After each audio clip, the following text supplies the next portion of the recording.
بفرمایید شکلات خوشمزه تولیدش تو اسرائیله. گفتن اگه ما چرا؟ اسرائیلی؟ آره. اگه اسرائیلی اسم چیز میکنه. نه آقا بیا مواد دوست کاری ندارم خب تو گفتی اسرائیل اصلا خب باشه حالا نیست. ما برای حمایت از اسرائیل یه برند خیلی خوبیه. حمایت از اسرائیل؟ آره چیزی نیست. نه حالا بفرمایید تست.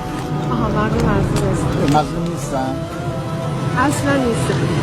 گوگل کردی چرا گوگل این حمایت که اینجا میکنی حالا اصلا ما میگیم بعد ترکونده بعد بچه جوونا و مسائل به جنگی دیگه.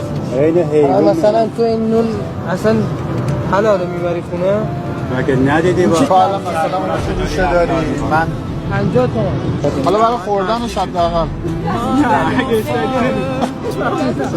بیا حالا یه دونه بخور خوشمزه است. آدم از بسنگی برمیده دست مالش داری نمیده دست نده